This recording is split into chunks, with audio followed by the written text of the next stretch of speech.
Hey everyone, how's it going? Octopus here and welcome back to evercrisis 1 year anniversary. There's so much to talk about. I don't want to make this a super long video, so I'm going to break this down into a polar skip video. Later on, it's going to talk about everything that's in the game, and then I'm going to go through all the events, all the quality of lights, the ultimate weapon, banner choices, and then I'm going to go into the branding system and talking about what you guys should be going for, how it works, all that good stuff. So there's gonna be videos after videos after videos talking about everything, but I'm gonna separate it all so it doesn't become one big 1 hour video. This one's gonna be the polar skip video. So don't forget your daily draw, always. The Cloud weapon, costume, and Genji blade ultimate weapon for Sephiroth all in one banner. What does this mean? What is going on? And is this worth you going deep? First off, let's talk about how you get the Genji blade. The Genji blade is available for a 0.3% chance odd during its featured banner. It will be in the other banners during this anniversary at a 0.1% chance of acquiring it, but right now it's at 0.3% boosted. Cloud's weapon is at 1.5, and overall all 5-star weapons, it has a 19.9% chance to show up when the 5-star is there. So, is that Genji blade worth dropping 90,000 blue crystals at a full mercy? You get 10 Genji Mako gems, and that's a total of 30 pulls, total of 90,000 blue crystals for this weapon specifically. If you pull this, you only need one copy. It's already 6-star. All you gotta do is level up to 120. It's gonna add physical attack 203 to your character and branding on top of it. So you can brand your other weapons and then brand this weapon, so now you have all these brandings going on, and your character can get really powerful off those brands alone. But besides that, what does it do? You have 2 uses of this. You can only use it 2 times. So it says down here, uses 2 times, and you gotta wait 60 seconds for it to charge. It deals 2,000 physical/magical non-elemental damage to a single enemy. It also raises Sephiroth's physical attack and his magic attack extra high. We have 3 tiers of buff this entire time. This is the first thing in the game besides Vincent's Limit Break that gives us 4 tiers of buffs, making Sephiroth super powerful. Like when Vincent gets his buff, he just goes off after that. So 4 tiers of buffing lasts 30 seconds without any kind of debuff or buff duration up. And then it has our abilities of boost ability potency and a new interruption mastery. If the enemy is stunned or is interrupted in any way, you're going to get ability potency plus 60%. So 60% more damage on your abilities. Very, very good. It's just extra damage, and it's only on 2 uses. So it's kind of nice, but you're using this for this 2,000 non-elemental double high buff, and that's twice. So I think this weapon is fantastic. It's the ultimate weapon. Is it worth chasing?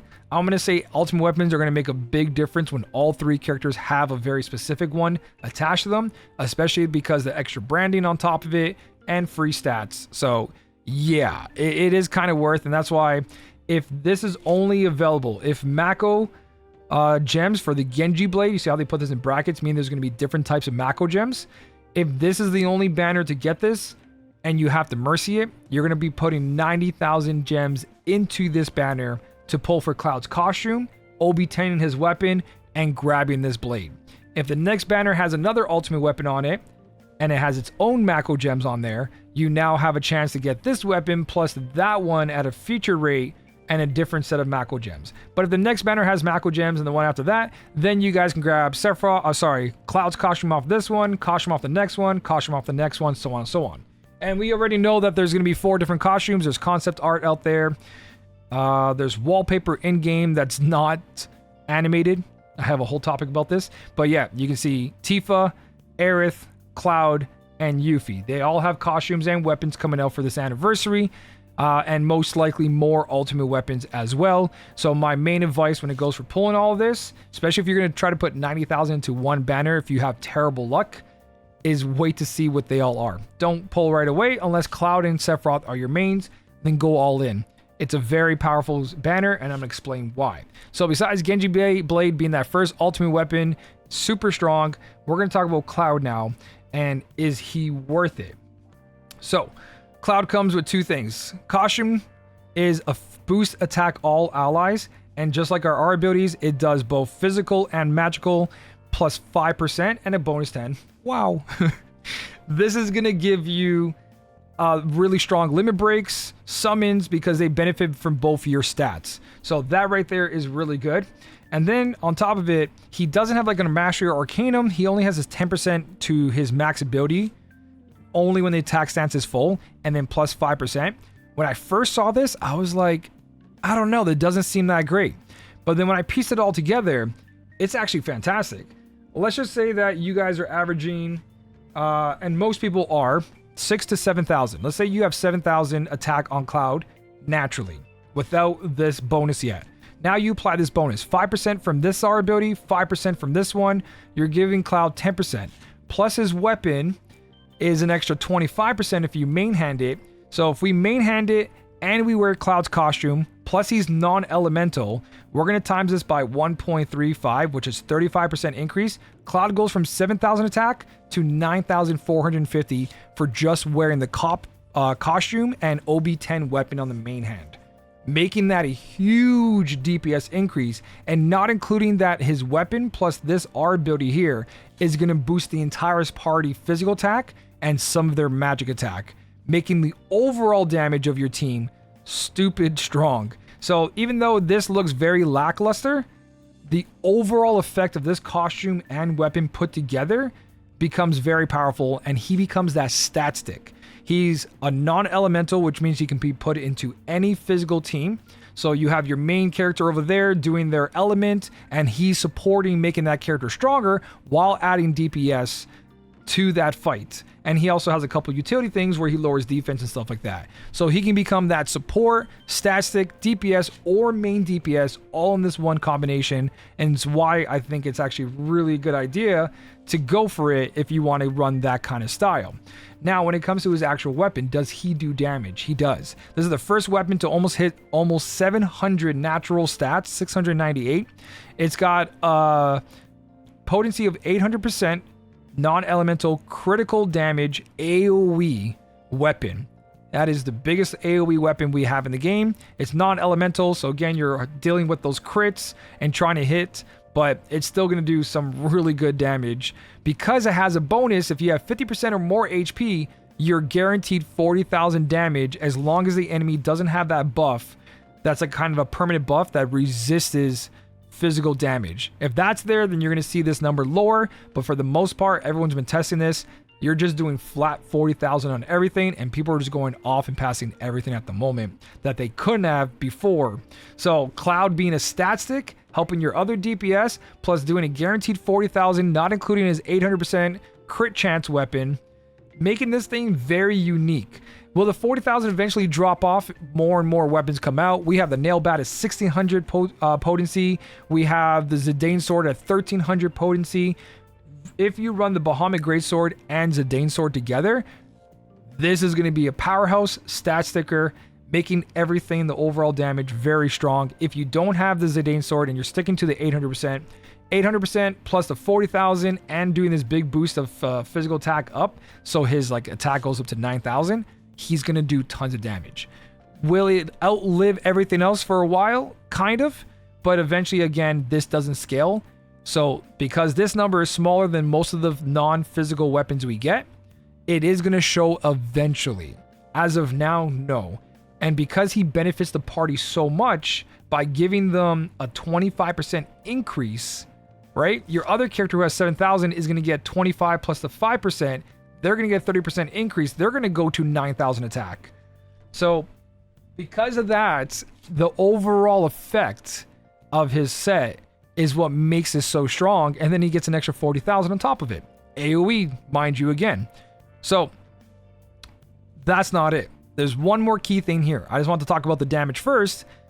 His first use of this weapon will apply haste to himself for 30 seconds. So for 30 seconds, right? So that's really strong. 40,000, 40,000, probably get 2 cast in there and 2 cast at 800% after you use the first cast. So your ATB bar will be full. You'll have buffs from your healer, debuffs from your support DPS, and you're going to go off, right? So the rest of the R abilities on this, besides all allies, he also gets 39 points, which is going to bring him to 60% increase, and he's only 16 points away from maxing out this one stat. So already this is fantastic. Plus it has its own branding. So I do think that Cloud is going to have a key point in a lot of physical build teams, making him very important, especially if the next guild battle comes up and it's non-elemental. And a lot of you guys have skipped non-elemental. If I were going to choose this between the Monster Hunters, the Dane Sword, Cowgirl Tifa, and all that, I would say this is it, just because it doesn't just benefit him, but it benefits the entire party, making it a very good overall setup. When you look at this stuff individually, it's not that impressive. When you put it all together, it makes sense. So if you're going for Cloud, there's no regrets. You're going to have a great time with this. I'm going to give you guys a wish list of what I think is good to go for this build, choices, and we're going to wrap it up from there. So if you want to build, stick around. I got you. So you guys have a couple choices here. Choice number one is that you run the Dane Sword or the Monster Hunter Sword, and you guys go for a build that has that. If you don't have those limited weapons, it's a little bit different, but pretend that's there as a new weapon. Zidane Sword's gonna sit here with that 46 boost attack, and it gives you the rest of the boost ability potency that you need. And then you run stuff like this in the background. Killer Hornets, Battle Trumpet, and something else, but that's the idea, right? If you don't have it, so if you do have it, what you're doing is you're running the new weapon in the main hand, Zidane Sword in the second hand, so you can get that 1300 potency still there for single target, or Monster Hunter for the debuff / buff as well. And then you just rely on his new weapons potency. And then for back weapons, you're going to max out your boost attack and add Trumpet along with that so that you get at least 46. So you might be thinking to yourself, well, I'm not maxing out this. You're losing 10%. But what ends up happening is that if you change it anywhere else, let's just say that we take away one of the boost weapons, then you're left with one boost weapon being 31, which is only 10%, but right now it's giving us 25, so that's a 15% loss in buffing the character. So it's better off to do that, even if you main hand one of these weapons, like the Zidane Sword or Murasami, the Fire Sword, to get that 46. What you end up cutting off is that this is at 25%. If you drop it, it's going to go to 14 at 11% loss. And this also buffs the rest of the party, so you're losing overall party buffing just to get that last 10% here. Because right now we're at 40 to 50. So if you change this around, you're losing 15%. If you unmain hand this, you're losing 11% for yourself and the other party members. So it's better to lose the 10% there and stick to this. If you don't have the Zidane Sword, then you're choosing whatever one you want for the costumes you have. Murasami, the Flame Sword, and I believe that's pretty much it. Maritime's there too. Maritime's there, but the other two are better. You have 674 physical attack there. Murasami's got 667. So it's very, very small in between. 643 has the least. It only has a mastery costume. So it's up to you guys. Especially with your vouchers now, you guys can't choose Fire or Murasami. And that goes into the build. So that would be offhand, main hand, 1, 2, 3. And you're good to go. If you do switch it around, you can do it, but I think officially this way is better. You could run two weapons like Vincent's model here. He has 62 physical attack and it gives the rest of this. And then you can run like a boost attack weapon like the Apocalypse for Cloud. Give him 23 points there, right? And that would also clean up the build. But for the most part, you can't go wrong with this specifically. You just mix and match stuff. In this build as well, if you don't have Zidane Sword, you want to finish off the rest of this potency here. You only need a little bit, so any weapon that has that and you want to use it, go for it. Working out. If you want boost attack, Emily Launcher does both of those, right? You've got I think it was Zach's weapon. You've got boost attack and you got physical attack, to be specific, and you have more of that because again, not everyone has Zidane Sword or Monster Hunter weapon, so you got to make up that difference. If you do have Glenn's weapon, you're doing the boost attack version, right? And that gives you the rest you need. And that's why this one works without the Zidane setup. But with the Zidane setup, that second R ability is wasted. So then looking for a boost attack weapon that has 62, like the Floral Wand, Ivy Collar, right? That's good enough. You don't have to do Glenn's weapon specifically if you have Zidane's. So there's plenty of options. Killer Hornet has an option as well too. And then I think that's pretty much it. Vincent one I talked about. So you could mix match build things, but either build is only losing a little percentage. I think his new weapon should always be main-handed just because of it's at 700 stat stick automatically and it buffs the entire party. So that is the Cloud banner. Let me know what you guys think. Are you pulling for this, or are you gonna be like me and I'm waiting? I want to pull for Aerith. I think her costume looks amazing. She's going to be the one that's on my team always. And I kind of want to stick to Vincent, Aerith, and Red 13 as my 3 go-to characters that I want to work on from this point on.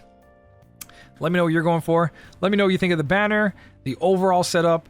Yes, the Genji blade, really good. But you got to remember, worst case scenario, 90,000 gems. So hold off to see which each banner pulls, where the ultimate weapons are, and where that currency to get the Genji blade is going to be at. Besides that, they are planning to put this in multiple banners, so hopefully your luck hits it and you don't have to worry about those currencies and you can start just branding your weapons. Either way, thank you guys so much for watching. Keep on smiling, and I'll smell you later.